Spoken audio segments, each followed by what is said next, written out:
राहुल गांधी हरियाणा में तूफानी यात्रा शुरू करने वाले हैं और इस तूफानी यात्रा में सीधे 25 सीट टारगेट की गई है और ये 25 सीट वो है जिन पर बीजेपी मजबूत रही है या बीजेपी इस बार सोच रही है कि 25 सीटों में से ज्यादातर सीटें हम जीतेंगे।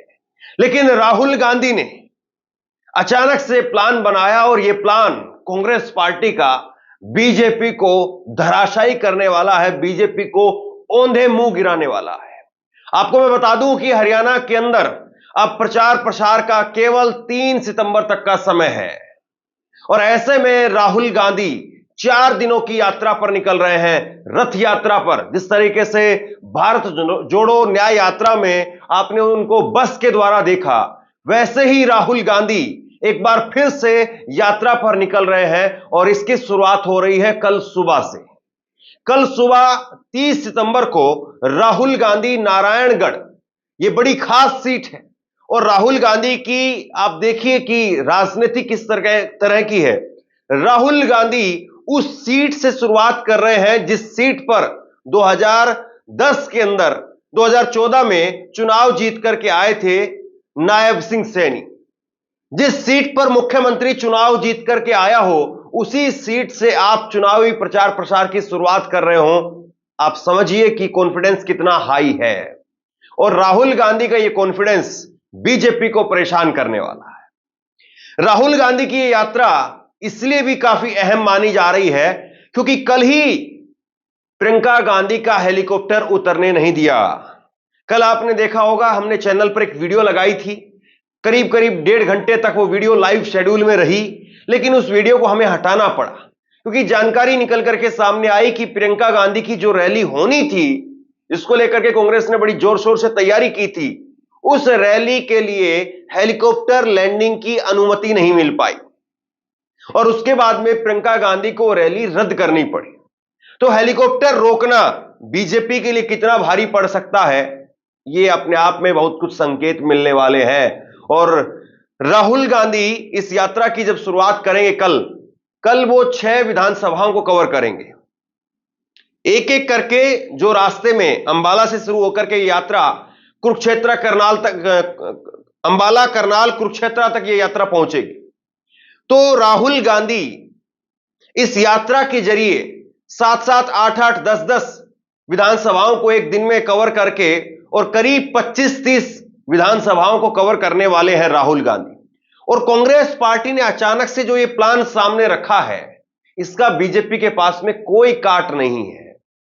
दरअसल कांग्रेस के अंदर जो सूत्रों के हवाले से मेरी बात हुई, उन्होंने ये बताया कि भूपेंद्र सिंह हुड्डा, दीपेंद्र हुड्डा, कुमारी सैलजा, रणदीप सुरजेवाला, ये तमाम जो नेता हैं वो अपने अपने इलाकों में प्रचार करते रहेंगे, लेकिन राहुल गांधी की जो यात्रा है उसको स्पेशल इस तरीके से डिजाइन किया गया है। अभी पहले दिन का शेड्यूल हमारे पास में आ गया है, अगले 3 दिनों का उसके बाद शेड्यूल और आएगा, तो कुल मिलाकर के 4 दिनों की यात्रा है। और इसको ऐसे डिजाइन किया गया है कि जिन सीटों पर कांग्रेस कमजोर है या जिन सीटों पर कांग्रेस संघर्ष कर रही है या जिन सीटों को कांग्रेस निकाल सकती है, उन सीटों पर राहुल गांधी की यात्रा निकाली जाए।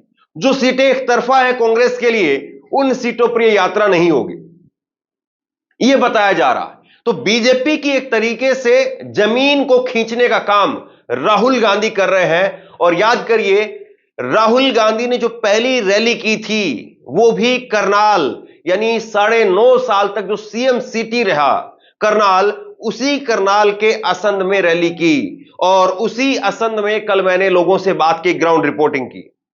तो कुल मिलाकर के बीजेपी के लिए स्थिति अच्छी नहीं है, यह साफ तौर पर दिखाई दे रहा है। और राहुल गांधी की यात्रा कितना ज्यादा और बीजेपी को नुकसान पहुंचाएगी, यह अपने आप में बहुत बड़ी बात है। और राहुल गांधी कह रहे हैं कि इस बार क्लीन स्वीप कर रहे हैं, और ये क्लीन स्वीप राहुल गांधी जिस बात को लेकर के कह रहे हैं, क्या उनका प्लान पहले से तय था जो उन्होंने डिस्क्लोज नहीं किया था, लोगों के सामने नहीं रखा था? ये यात्रा का प्लान था और संभवतः पहली बार हो रहा है किसी विधानसभा चुनाव के अंदर आखिरी के 4 दिनों में कोई राष्ट्रीय स्तर का नेता आकर के यात्रा निकाले। ऐसा मैंने नहीं देखा है किसी चुनाव के अंदर, किसी लोकसभा चुनाव में हो कभी हुआ हो ऐसा, या विधानसभा चुनाव के अंदर कभी ऐसा हुआ हो, मैंने नहीं देखा है। और शायद राहुल गांधी ने पहले से सोच करके रखा था और इसीलिए राहुल गांधी ने 3 दिन पहले जब हरियाणा के अंदर पहली रैली की थी असम में, तो कह दिया था कि कांग्रेस क्लीन स्वीप कर रही है। हरियाणा एक साथ लड़ेगा, सबकी सरकार बनेगी, खुशी से बनेगी। कांग्रेस पार्टी स्वीप करने जा रही है, आंधी आ रही है और हम सबकी सरकार बनाएंगे। किसी एक की सरकार नहीं होगी, पूरे हरियाणा की सरकार होगी। इसमें सबकी इज्जत होगी, सबकी जगह होगी। और जो भी आप मुझसे करवाना चाहो, जहां भी आप मुझे बुलाना चाहो, मैं आपके लिए और इस देश के लिए हाजिर हूं। राहुल गांधी का यही अवतार बीजेपी को परेशान करता है, क्योंकि राहुल गांधी एक ऐसे फियरलेस लीडर के तौर पर नजर आते हैं और लोगों को ये जो अवतार है फियरलेस लीडर वाला, ये पसंद बहुत आता है। चाहे वो ममता बनर्जी का हो, चाहे अरविंद केजरीवाल का हो, चाहे वो राहुल गांधी का हो। आज के दौर में लोग पसंद करते हैं कि निडर नेता हो, दबने वाला नहीं, डरने वाला नहीं, पीछे हटने वाला नहीं, और जो नेता खुल करके विरोधियों के खेमे में जाकर के वहां से अगर हुंकार भरे तो उसका मैसेज ही अलग जाता है। और राहुल गांधी की जो यात्रा कल से रहेगी, एक तरीके से आप ये मान करके चलिए कि 4 दिनों का एक मेगा रोड शो होने वाला है। आखिरी दौर में एक कहा जाता है कि आप रोड शो कर दीजिए, रैली से ज्यादा असर रोड शो का होता है। रोड शो में आप बैक टू बैक एक के बाद एक लोगों से मिलते हुए चले जाते हैं, और नरेंद्र मोदी जी ने कई बार इसका जो है वो इस्तेमाल किया है। 20-20, 25-25 किलोमीटर का रोड शो नरेंद्र मोदी ने किया है, लेकिन मोदी के रोड शो में और राहुल की यात्रा में अपने आप में बहुत बड़ा अंतर है, क्योंकि राहुल ने यात्रा के जो सिंबल है उसको पेटेंट करा लिया है कि यात्रा मतलब राहुल गांधी। ये लोगों के जहन में हो गया है, और जैसे ही यात्रा का जिक्र होता है तो भारत जोड़ो यात्रा और भारत जोड़ो न्याय यात्रा दोनों लोगों के जहन में ताजा हो जाती है। सबसे बड़ा सवाल यह है कि राहुल गांधी यहां पर हरियाणा में क्या वाकई बीजेपी के लिए कोई सम्मानजनक स्थिति वो भी छोड़ने के लिए तैयार नहीं है। और राहुल गांधी ने पूरा मन बना लिया है कि इस बार हरियाणा से इनको तगड़ा जवाब देना है, क्योंकि 2024 के लोकसभा चुनाव के बाद यह पहला चुनाव हो रहा है, और इस चुनाव में राहुल गांधी जिस दमखम के साथ में नजर आ रहे हैं, अपने आप में बहुत कुछ कहता है। राहुल गांधी की इस यात्रा के दौरान जो तस्वीरें उभर करके आएंगी, जरा कल्पना कीजिए कि राहुल गांधी की यात्रा में लोग उनसे जब मिलने के लिए उमड़ करके आएंगे तो किस तरह का उस वक्त में मौसम होगा और किस तरह का माहौल होगा, और बीजेपी के लिए स्थिति कैसी होगी, राहुल गांधी से कैसे बीजेपी पार पाएगी।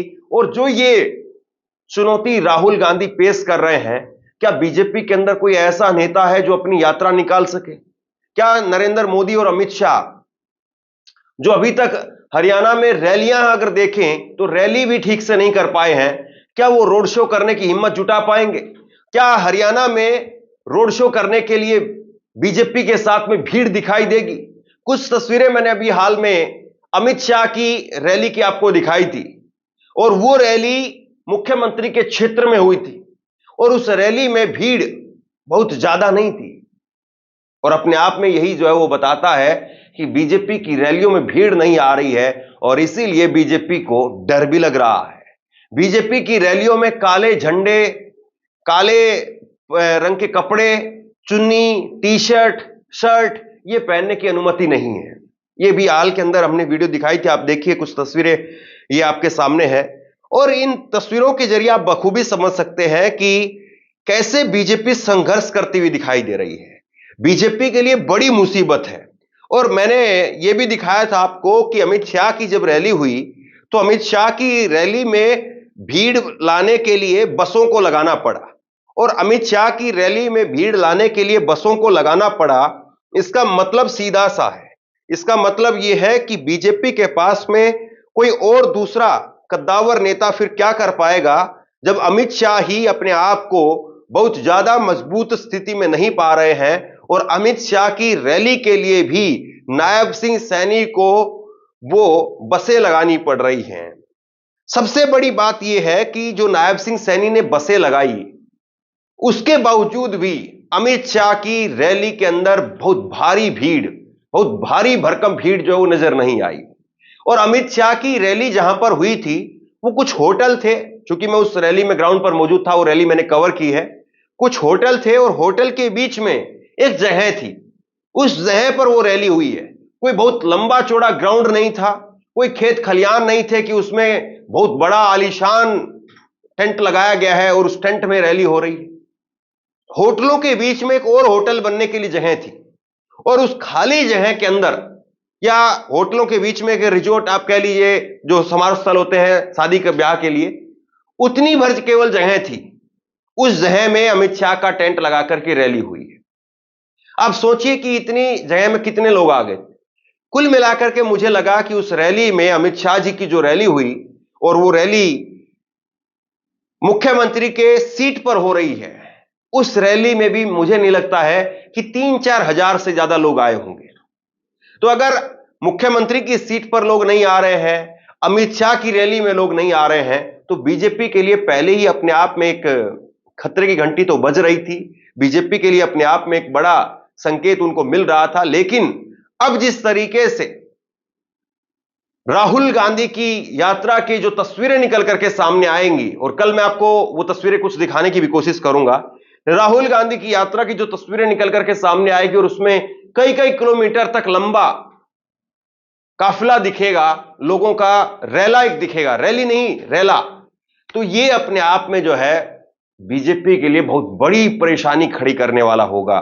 और बीजेपी इससे कैसे पार पाएगी, ये बहुत बड़ी समस्या बीजेपी के सामने है। और मुझे लगता है कि इसका अभी खैर ऑफिशियली भी कांग्रेस की तरफ से रूट नहीं आया है, लेकिन पहला जो बताया गया है, पहले दिन का जो शेड्यूल है अभी हमारे पास में, उसमें अंबाला नारायणगढ़ से शुरुआत करके और फिर वो कुरुक्षेत्र करनाल होते हुए कंप्लीट करेंगे, 6-7 विधानसभा कंप्लीट करेंगे।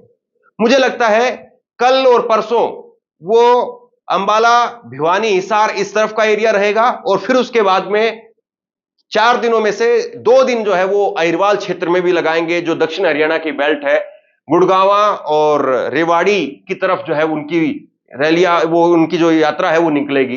तो एक तरीके से उन क्षेत्रों को, उन सीटों को कांग्रेस कवर कर देगी, राहुल गांधी की यात्रा कवर कर देगी, जिन पर कांग्रेस थोड़ा कमजोर है या जिन पर कांग्रेस के लिए संघर्ष दिखाई दे रहा है। तो ऐसे में क्या यह माना जाए कि फिर कांग्रेस पार्टी, जो आज के तारीख में तमाम सर्वे, तमाम चैनल दिखा रहे हैं कि 40 से 50 सीट जीत रही है, 50 से 60 सीट जीत रही है, क्या वो बढ़ करके फिर 70 से 80 सीटों तक पहुंच सकता है? बड़ा सवाल है। बहरहाल आप बताइए कि क्या राहुल गांधी को रैली का ही रास्ता अपनाना चाहिए था, कि रैलियां ही करनी चाहिए थी, अलग अलग विधानसभाओं में जाकर के, अलग अलग जिलों में जाकर के रैली करनी चाहिए थी, या राहुल गांधी को ये यात्रा करनी अच्छी रहेगी, रैली की बजाय यात्रा से जो है वो लोगों पर ज्यादा असर पड़ता है? आप क्या सोचते हैं नीचे कमेंट बॉक्स में लिख करके जरूर बताइए। इस वीडियो को शेयर कीजिए, लोगों तक पहुंचाइए, और इसी तरह की तमाम खबरों के लिए ऑनलाइन न्यूज इंडिया को सब्सक्राइब कीजिए। आपका बहुत बहुत धन्यवाद।